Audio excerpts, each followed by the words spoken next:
just give her a couple more minutes. And I guess in the meantime, we can kind of kick it off because we're going to talk about our 2023-2024 schedule that's coming up. So welcome everyone to the CARE working group for meeting for November. Let me figure out how to change my slide here. Okay, so just some gentle reminders that we have for you.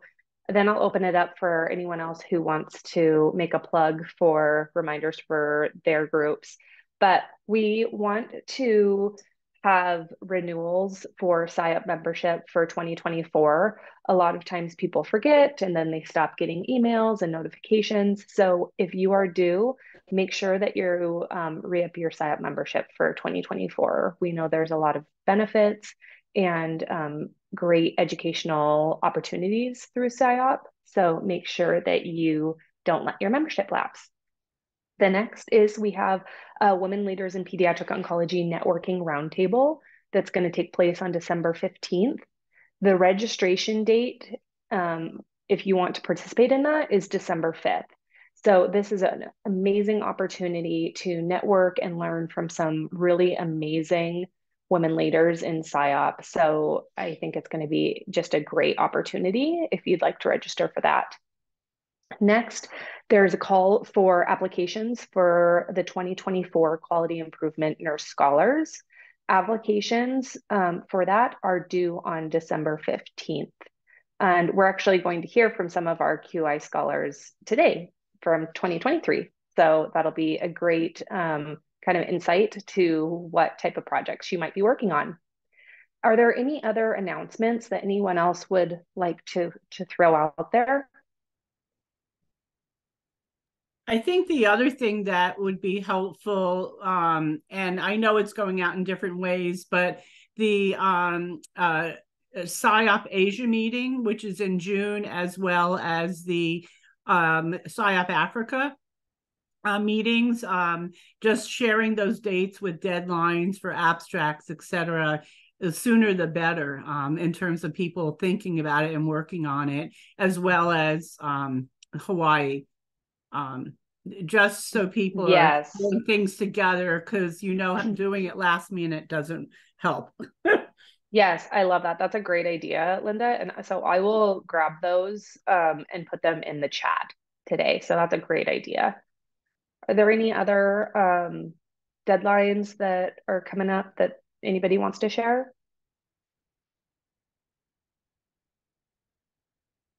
All righty. So we will move forward with our overview of the 2023-2024 schedule.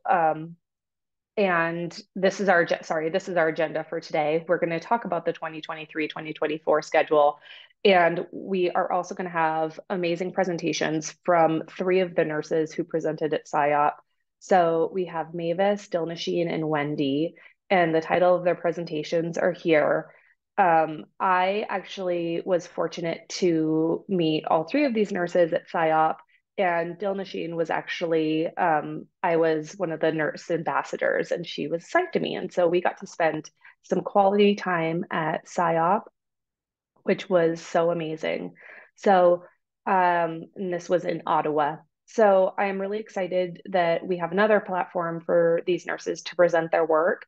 And I think it should be a good way to inspire other nurses to take on these types of projects and show what each of us is really capable of. So here is our 2023-2024 tentative schedule so far. We are going to skip December. The third Thursday in December is going to be incredibly busy, and there are an incredible amount of holidays for many different people in December. And so we are going to skip that meeting. In January, we are going to have Crystal Budd do a presentation on oncogenomics, which should be great. In February, we're going to have Liz Snyderman present on ARIA. In March, we are going to have Hazel Ozdemir present to us on her actual doctorate thesis, which is a technology-based intervention in home-based pediatric cancer care. That's called Home Care Family MPOW. In April, I have volunteered the nurses that I work with in Vietnam, the Vietnamese Pediatric Oncology Leadership Team, and they'll do a presentation on teamwork in nursing. And then finally in May, we will have Mariana Duranona do a presentation on Taleo, which is an innovative nursing education platform. The slots for June, July, August are open. So if you have something that you would like to present on, please reach out to me or Shanila, and we would love to get you signed up. And with that, I am going to pass it over to our first presenter, which will be Mavis. Are you ready, Mavis? Yes, I am. Good afternoon from Accra. Wonderful. Thank you so much for joining us. Can you share your slides? Yes, in a moment. Perfect. I will stop sharing then.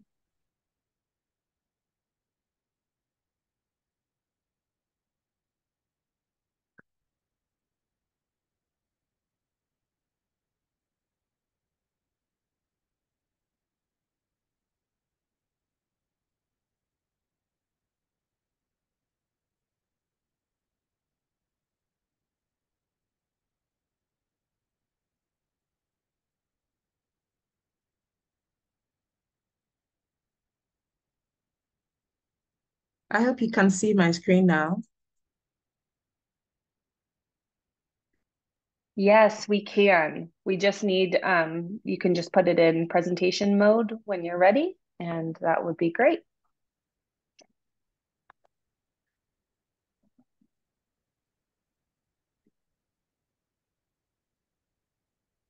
Yes, looks great.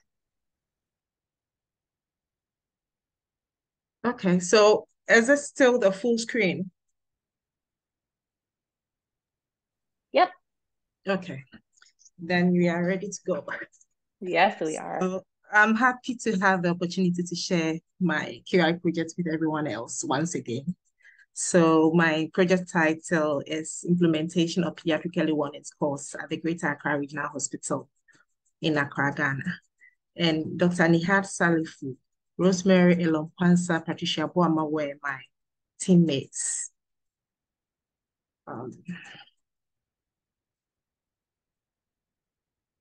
The project mentor is Dr. Karen Getz of Baylor College of Medicine, Texas Children's Hospital Global Hope. There are always stories about the global burden of childhood cancer and the peculiar challenges with lower middle income countries. So it only means that we have to find different approaches in solving it so that we can get the best healthcare outcome for our children with childhood cancers. In addition to all the other challenges, other areas may come with having childhood cancers may come with global lower middle income countries have additional challenges of lack of resources, insufficient fundings, and then decreasing workforce. Recently, there's been a lot of brain drain, which is also a challenge. And usually childhood cancers are not as prioritized as other health issues in our context. And then we also know that utilizing standardized tools to manage ill health is very helpful. So we were looking at doing that in our hospital. And we identified the pediatric early warning scores, the PEWS scores 2. It's a validated tool, and we have different variations and adaptations of the tool that have been used successfully in different resource settings, which includes some pediatric oncology settings and other limited resource settings. So we thought of introducing that tool to our hospital. Our hospital, the Greater Accra Regional Hospital, is a very modern hospital because it's not too long ago had a facelift. And then it has a global research unit that oversees all research activities and QI projects. It has a pediatric ICU, and then the region's only pediatric it's overseen by the region's only pediatric intensivist. We have pediatric oncology nurses, but they are limited in numbers. So we largely depend on other general nurses and pediatric nurses to care for our patients. And then we also realized that there hasn't been any standardized tool that has been adopted by the pediatric department to identify early warning signs to escalate care when needed. So we thought of introducing this tool to our department.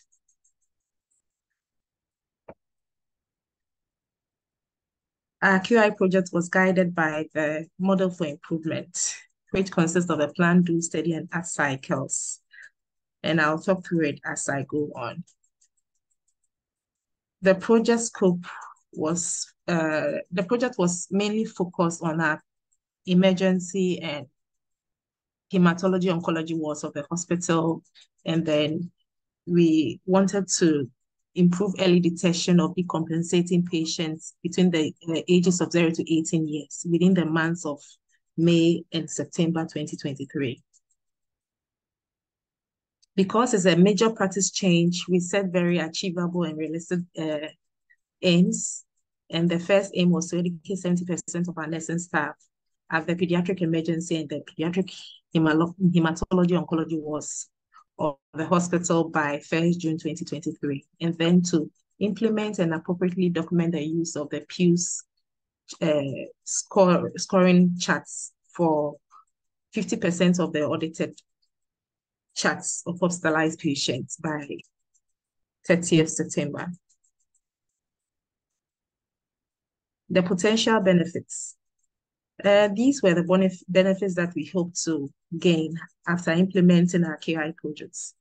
We wanted to initiate appropriate and timely interventions for patients who will require it, and then escalate care in a timely manner for patients who will require ICU care as well.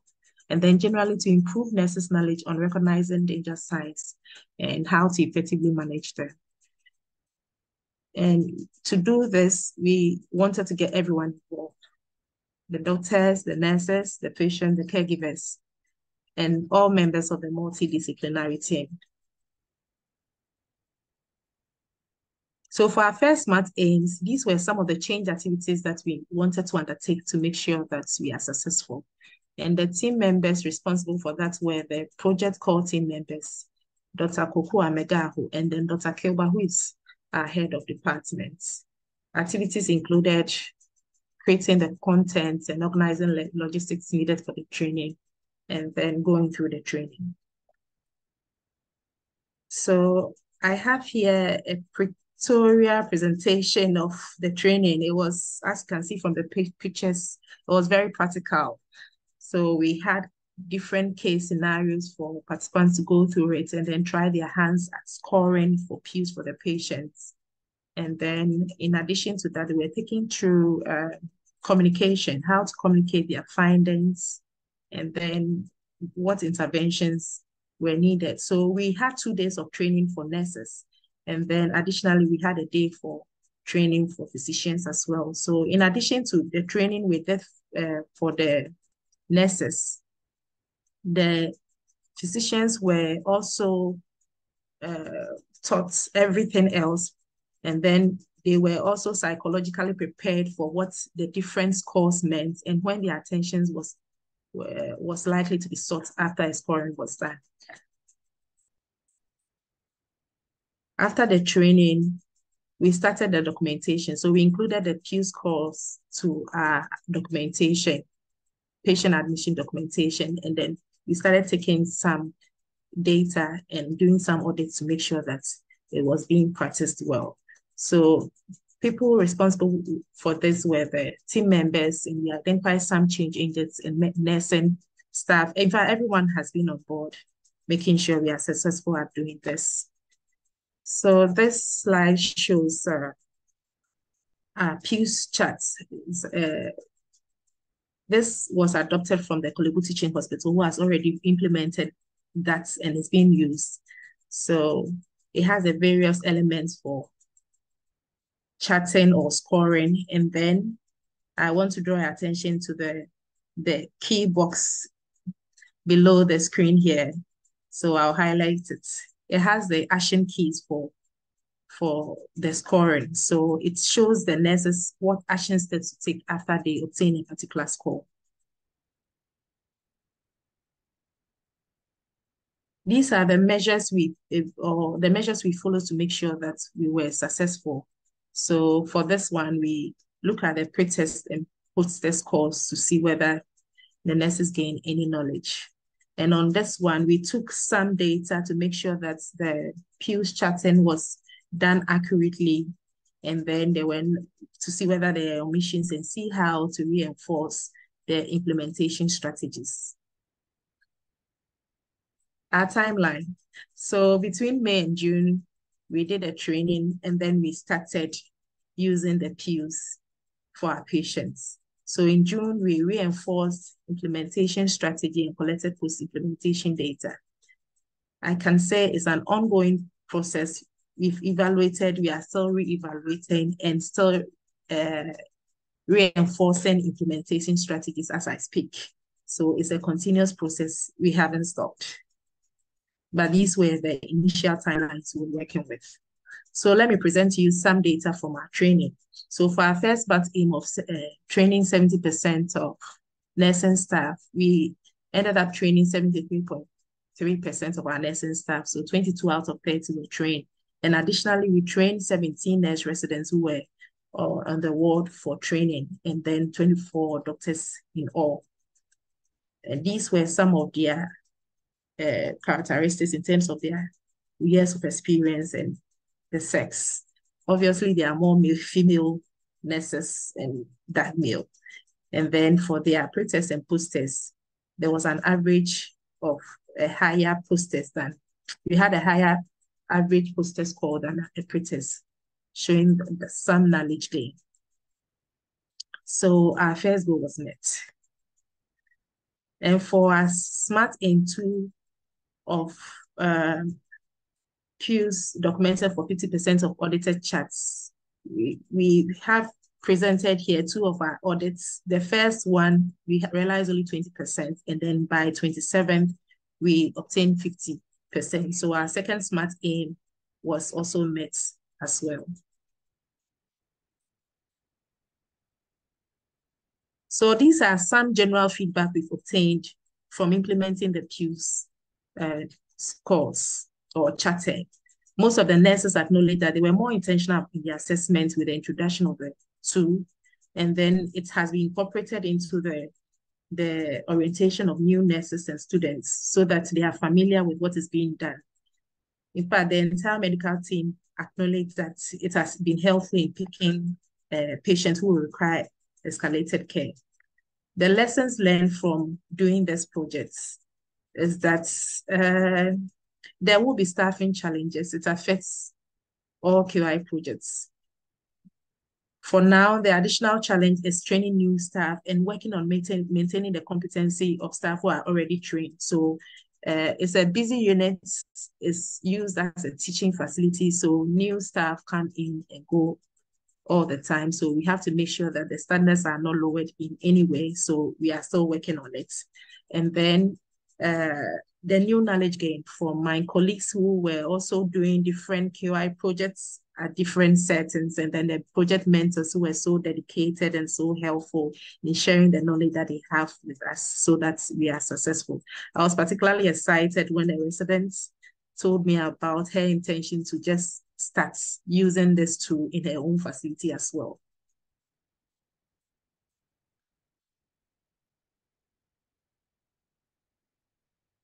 So in conclusion, we know for sure that the Pews QI project has been successful in our units. We are working on revising our SMART aims for documentation on Pews, and then looking at what changes we can do to make sure that our numbers increase. So it's been very helpful, and we are happy we went on this path. I'll acknowledge all team members and the lead doctors who were so selfless and involved in this QI project, the staff, the patient, and everyone who participated to make sure that this project was successful. These are some references, and thank you. There's a picture taken at the end of the training, one of the training sessions. So thank you all very much for your time and attention. Hello. Hello. Thank you. Any questions? Yes. I'm done. Mavis, I have a question for you. Can you tell me about your staffing ratios on your unit, and what those look like? You might have mentioned it, but I might have missed it. Oh, so there were about 30 staff at the time of the training, and the 30 is for both units. And as we went on, we realized that later on the staffing it's been decreasing. So new staff have come in recently in most facilities, but it's difficult. It's a difficult situation. Absolutely. Wonderful job. I think this was a great project. Congratulations, and thank you for sharing it with us. Thank you too. Okay, and Dilnasheen, I'm going to kick it over to you to share your slides and your project.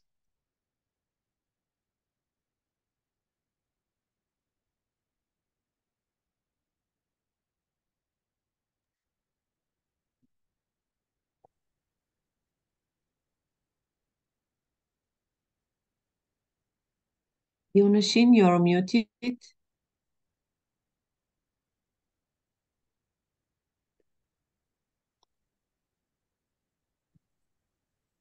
Perfect. We can see your slides. That looks great. I love this slide. I'm audible? Yes, perfect. Okay, Thank you. perfect. Thank Thank you. you. Good morning and good evening, everyone. And thank you very much for giving me opportunity to present my work on this platform. And you can see these beautiful hands.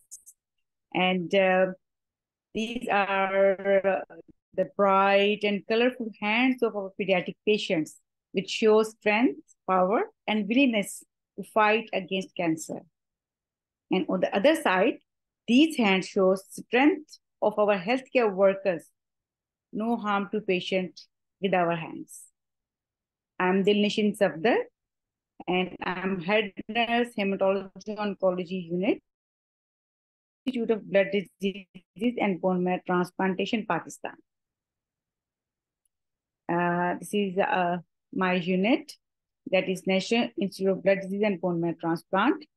And it is a private tertiary care center exclusively established to diagnose and treat blood diseases, including blood cancer and doing bone marrow transplant.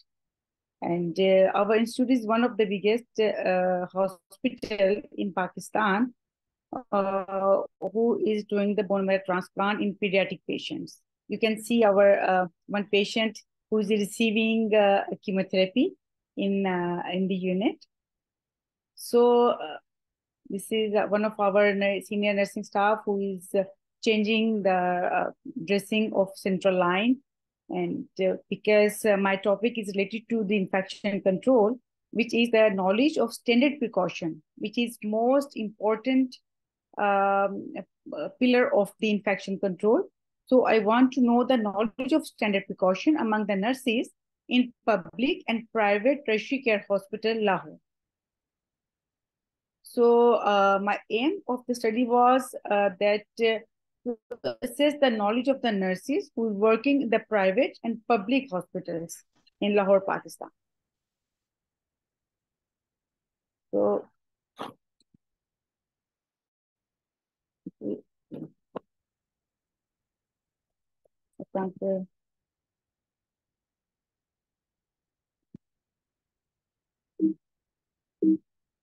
I don't know.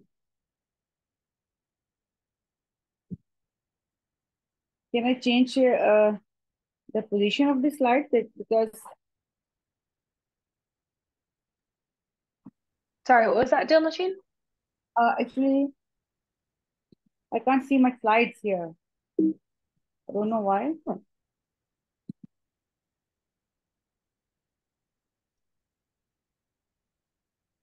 Do you want me to share them? Or do you want to stop sharing and try to share again? I want to stop sharing and then sorry. Okay. We could see them okay.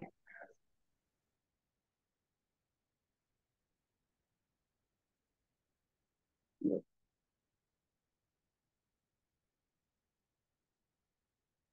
Can I remove the photos or because I can't see the What photos are you seeing? I don't know.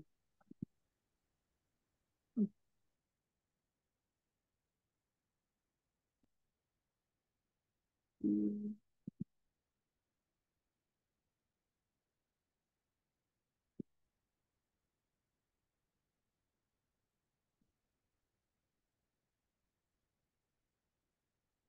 Yes, now I can see.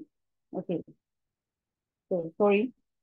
So the beginnings and nurses are and the other healthcare workers are at the risk of occupational hazard in the healthcare setting, and nurses are prone to exposed with the blood-borne infections like HIV, hepatitis C virus, and hepatitis B. Proper implication of the standard precaution effectively control the hospital-acquired infection. The prevalence of the hospital infection is found to be very high in the developing countries, that is 10.1%, as compared to developed countries, which means that the developing country needs more attention to overcome the infection. So my study design and data collection and analysis was a cross-sectional study was conducted among the nurses and tertiary care hospitals and at private and public sector. The duration of study was from February 2022 to May 2022. A self-structured questionnaire was used to obtain information from the nurses, and data was analyzed using SPSS version 21, and the level of significance was at p-value less than 0.05. So the results are total respondent nurses were 201. Response rate was 98%. That was very good. And the result shows 42.3% of the participants in the study had poor knowledge of standard precaution, which is alarming sign for us. And 40.3% have average knowledge, and only 17.4% have good knowledge about the standard precaution. Total female participants were 169. Mean knowledge score was 14.14, and the male participants 32. The result shows the significant difference between the female versus male participants. That the p-value was 0.03. And total private hospital participants are 99. Mean knowledge score was 13.45. And public hospital nurses included 102. And mean knowledge score is 14.66. This is greater than the private hospital. And there is a significant difference between public versus private hospital. So as the results indicate, poor knowledge of standard precaution among the nurses at private and public hospital, it is suggested to provide training sessions on infection control with the hands-on workshops. This is also suggested that infection control topics should be added in the nursing curriculum, and Pakistan Nursing Council should initiate for post-basic one-year diploma in the infection prevention and control. Because in Pakistan, we didn't have any diploma for nurses who can specialize in hospital infection prevention and control, which will be recognized with the Pakistan Nursing Council. We have some diplomas like the Indus University Hospital offering one-year diploma, but that is also not recognized with the Pakistan Nursing Council. So the main concept and the aim of my study was that we should have aware the Pakistan Nursing Council that please take and initiate for the 1-year diploma for the nurses in infection prevention and control. That's why the significance of my study was that this study examines the knowledge of the nurses regarding the use and adherence to standard precaution.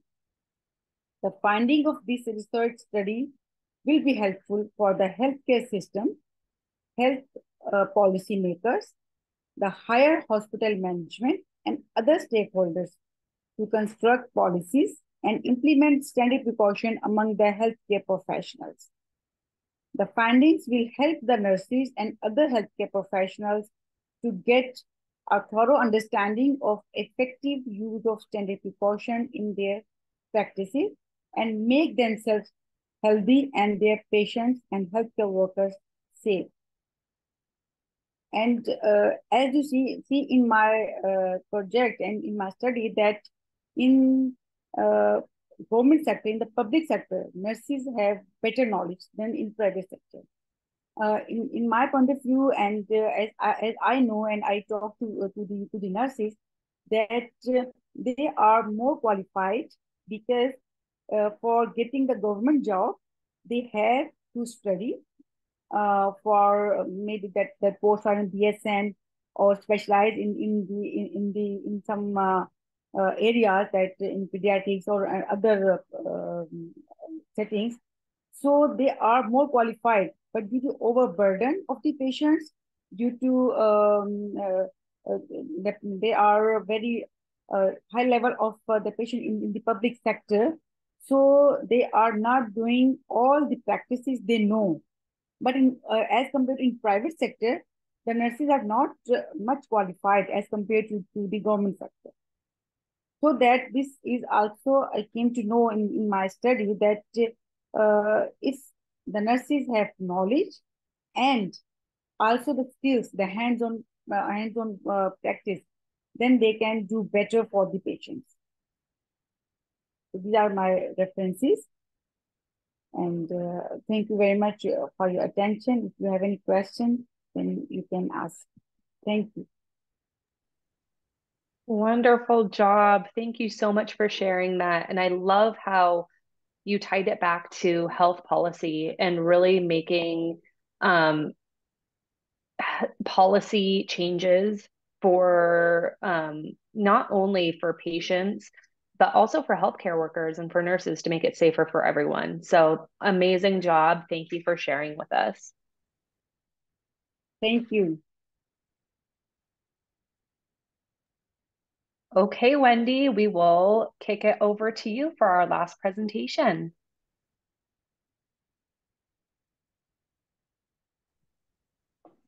Thank you. Hello, everyone.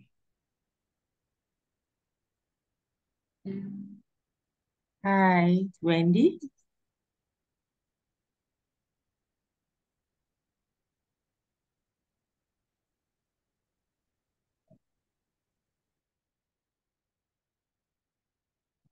Okay, so I was fortunate to be part of the 2023 SIOP QINS Scholar, and my topic was on improving documentation and monitoring of intravenous fluids among the nurses on the pediatric oncology unit at my hospital, Korle Bu Teaching Hospital, which is one of the biggest hospitals in Ghana. And I was fortunate to have 3 other members with me, a pediatric oncologist and a senior pediatric oncologist, as well as a registered nurse. My mentors were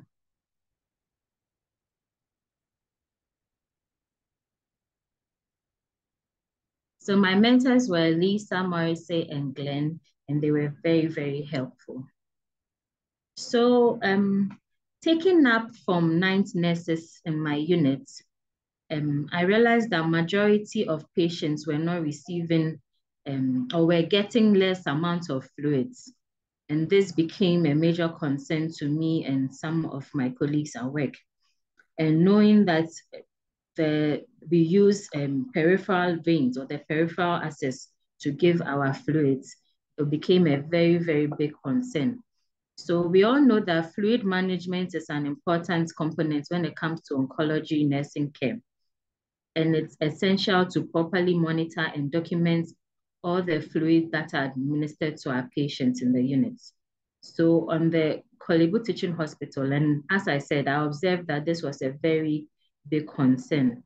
So we also know that inadequate hydration of these patients leads to complications such as tumor lysis syndrome, and also delays with the start of chemotherapy.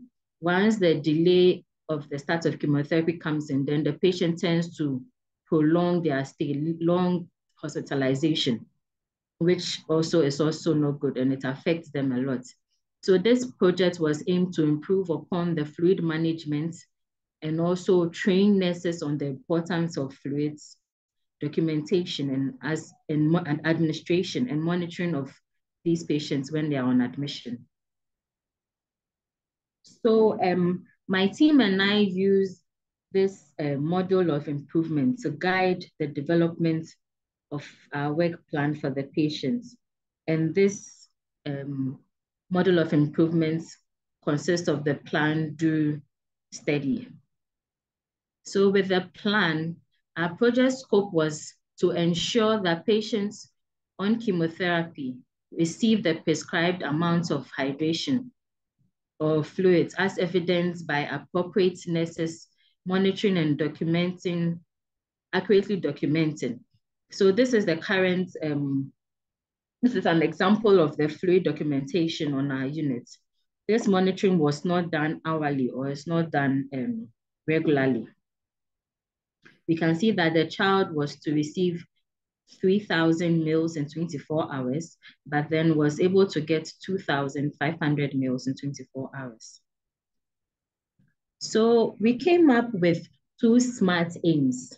The first one was that by July 1st, 80% of the nursing staffs will be educated on the importance of patients receiving the accurate amount of intravenous fluids. And the second was that by September 1st, 70%, more than 70 or equal to 70% of patients receiving chemotherapy will receive the proper amount of their fluid ordered over the 24-hour period, and the amounts will be properly documented in the patient's charts. We also had potential benefits, or the benefit that this project would also bring to us. It would improve nurses' knowledge on the importance of intravenous fluids in the unit, and also improve documentation and monitoring of intravenous fluids, as well as prevent toxic chemotherapy side effects and prevent fluid overload. As stakeholders, we're fortunate to have all these people parts of the project. We had the ward nurses, the daycare nurses, doctors, the patients and their families, pharmacists, the QI team itself, the unit head, as well as the hospital administration. So with the second part, this is the do part, we looked at educating nurses. So we had, one goal was to educate about 80% of our oncology nurses. So the activity we did was we had an in-person training session where we administered a pre-assessment test. And this pre-assessment test, we developed a QR barcode whereby nurses will scan the barcode and get access to the test. So some questions in the test were asked, and some of these questions were whether it was important for a child to receive adequate amounts of fluids, how often do they monitor IV fluids for continuous flow, and others. And then during the in-person training session, we conducted a training session for nursing staff for at least 2 hours on the importance of intravenous fluids and other relevant topics. So some topics or some discussions that were held were on fluid and electrolytes management, importance of fluid management, some challenges in fluid management, and also involving the child and the family in fluid monitoring. We also discussed about tumor lysis and hyperleukocytosis, as well as the prevention of these complications. We also discussed why it's important to continuously monitor IV fluids hourly. And we also took them through the calculation of fluid maintenance. We also administered post-assessment tests a week after the training session through the QR barcode, through the link. We sent them a link for the post-assessment test. And the QI team and other nurses on the duty on the unit were responsible for this. So this is a picture of how the training session went. We had 2 days. We set aside 2 days for this training session. So this picture shows me, myself in one of the training session, as well as a colleague also helping, with some participants listening to the training and a nurse on the far left scanning the QR barcode to get access to the pre-assessment test. And also some snacks were served. So from our pre-assessment and post-assessment data, we realized that the younger nurses were more receptive to listening to us or to be involved in the training session. Also, everyone understood that it's important for a child to receive adequate amounts of fluid audit from both the pre-assessment and the post-assessment response that we got. However, this was not done due to certain reasons. Some reasons prevented them from monitoring IV fluids. So some of the barriers that prevented the nurses from monitoring IV fluids, and some of the responses we got was that it was due to work overload, busy work schedules, the mother or the child asking for removal of the fluids for them to visit the washroom, or go with the child to go get medications.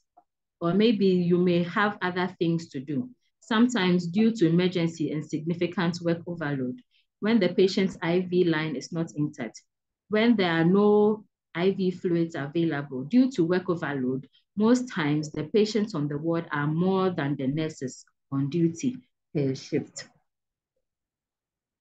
So we also noticed that there was an improvement in the knowledge of fluids in tumor lysis syndrome. This is an example of the understanding of fluid management. So per the pre-assessment, we realized that 11.5% responded, then while 7.7% responded positively that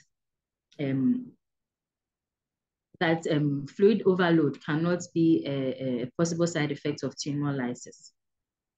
So with the do stage, the second SMART aim, we went ahead to monitor and send weekly reminders via WhatsApp pages. We have a nurses WhatsApp group page.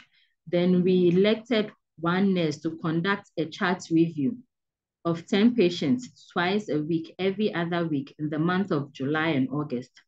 And also identify and motivated nurses who accurately document and monitor patients' fluids during their shifts. And this was done by the QI team and some other members on the unit. So in our study, 20 patients were selected randomly before and after the in-person training or the education.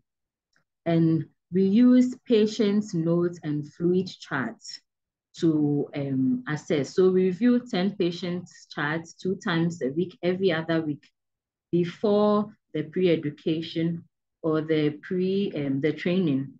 Then we reviewed 10 patients 2 times a week, every other week, after the post-assessment test that we gave them.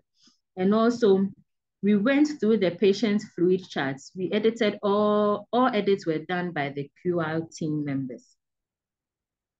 We also purchased some IV fluids for the units. We provided this infusion. This was an additional benefit from the QI funding. So with the results, we realized that comparing the pre-assessment and the post-assessment, there's a reduction in fluid deficits after the post-education, meaning that it went well with the nurses. So comparing the fluid deficits, we realized that we only had one patient receiving the right amount of fluid, that is before the education, and 4,000, the range was from 0%, that means only one patient received the amount, and also 4,622 mils had a deficit. And also after the education, patients were getting much closer fluid as they were ordered after the education. Preliminary data collection shows a 73% reduction in average fluid deficits. And this is our timeline. In May, we did our data collection. June 1st, we completed the module for education. And June 31st, educated the first group and the second group. Then July and August, we sent reminders and reinforced education. In July and August, we did our data collection. So some of the lessons learned were that I had opportunities and we had challenges. So I was fortunate to be part of the first ever QI Nursing Scholar Program that was launched by the SIOP Nursing Steering Committee Group. I was privileged to be led by great coordinators and mentors. I gained knowledge on how to do a QI project, and I realized that there's more to be done. And challenges were with setting the dates for the in-person training session, because mobilizing nurses into 2 different groups to attend the meeting was very difficult. And also encouraging nurses to complete the post-education test was also difficult, since this was done a week after the training session. And also sustaining good practices among nurses to monitor and document IV fluid is also a challenge. And also inconsistent availability of fluid. And it was very helpful that I managed to buy IV fluids for the units through the funding of the QI project. So nursing education is the first in the multi-step approach to improve IV monitoring and documentation. We realized that there was, one problem led to the other, and it's a whole big problem. You cannot handle or you cannot tackle everything at once. So you have to have the passion to sustain the project, and by continuously monitoring and educating and encouraging them, at least to have a monthly spots on check, and also including training in the preceptorship training in all new staffs that come to the unit.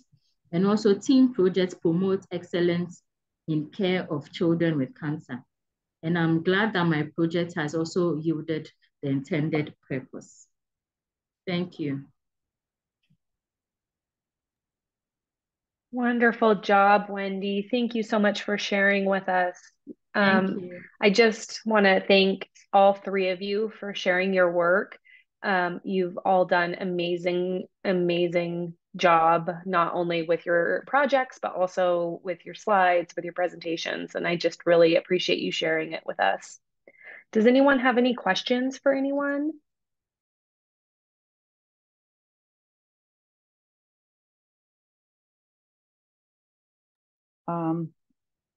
Hello, Wendy.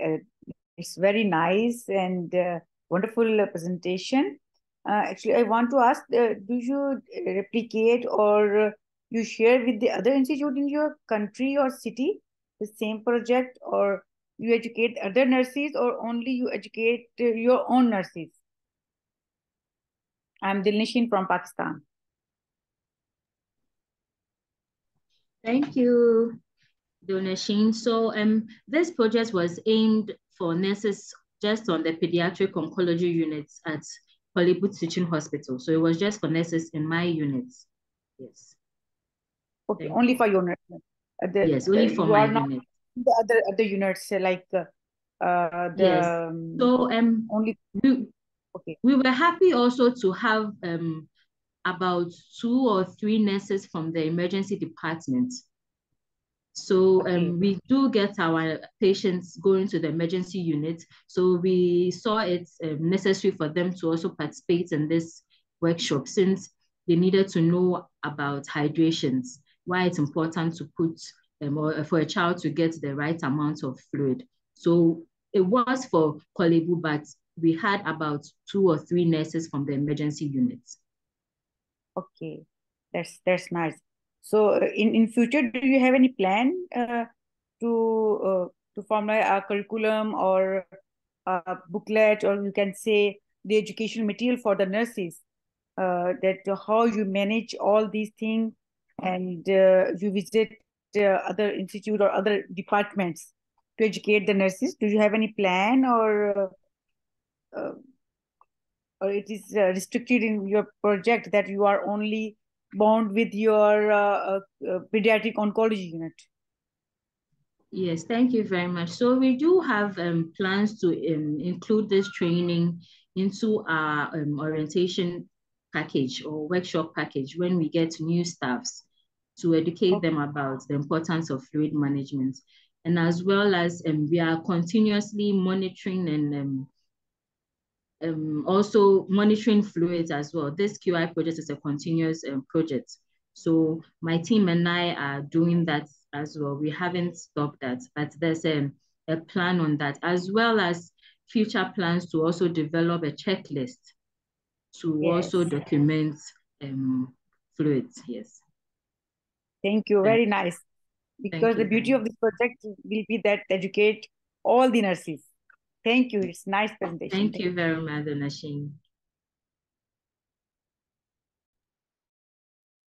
Okay, well, awesome job, everyone. We are again going to take December off, but we will see you at our January meeting. Thank you, everyone, for coming. Have a great rest of your week. Thank you. Thank you too.